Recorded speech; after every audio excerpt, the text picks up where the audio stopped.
Focus TV international breaking নিউজে আপনাদেরকে স্বাগতম। আসুন জেনে নেই আজকের প্রধান প্রধান সংবাদ শিরোনামগুলো। যুক্তরাষ্ট্রের যুদ্ধবিরতি প্রস্তাব হাতে পাওয়ার কথা জানাল ইরান। বড় দরপতনের পর বিশ্ববাজারে আবারও বাড়ছে স্বর্ণের দাম। ইরানের কাছে যুদ্ধবিরতির প্রস্তাব দিয়েছে যুক্তরাষ্ট্র। Al Jazeera. ইসরায়েলকে বাদ দিয়ে মধ্যপ্রাচ্যে নতুন সামরিক জোটের আহ্বান ইরানের। পর্যটক ভিসায় ইরানিদের প্রবেশ সাময়িকভাবে বন্ধ করছে অস্ট্রেলিয়া। মধ্যপ্রাচ্যে মোতায়েন হতে পারে ইউএস আর্মির ১,০০০ সেনা। ইরানের নতুন নিরাপত্তা প্রধান মোহাম্মদ জুলগাদার। যুক্তরাষ্ট্রের প্রেসিডেন্ট ডোনাল্ড ট্রাম্প ইরানের সঙ্গে যুদ্ধ বন্ধে ১৫ দফার শান্তি প্রস্তাব পাঠিয়েছেন বলে জানা গেছে। এ প্রস্তাবের পূর্ণাঙ্গ তালিকা এখনও আনুষ্ঠানিকভাবে প্রকাশ করা না হলেও মার্কিন ও ইসরায়েলি সংবাদ মাধ্যমগুলোতে এর বেশ কিছু গুরুত্বপূর্ণ শর্ত প্রকাশ হয়েছে।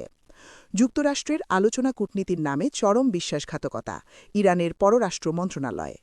বিশ্ববাজারে তেলের দাম ব্যারেল প্রতি $১৫০ পৌঁছালে বৈশ্বিক মন্দার ঝুঁকি তৈরি হতে পারে বলে সতর্কবার্তা দিয়েছেন যুক্তরাষ্ট্রের বৃহৎ আর্থিক প্রতিষ্ঠান ব্ল্যাক রকের প্রধান নির্বাহী ল্যারি ফিঙ্ক।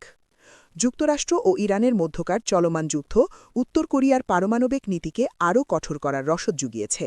পিয়ংইয়াংয়ের সুপ্রিম পিপলস অ্যাসেম্বলিতে দেওয়া এক ভাষণে উত্তর কোরিয়ার নেতা কিম জং উন স্পষ্ট জানিয়েছেন।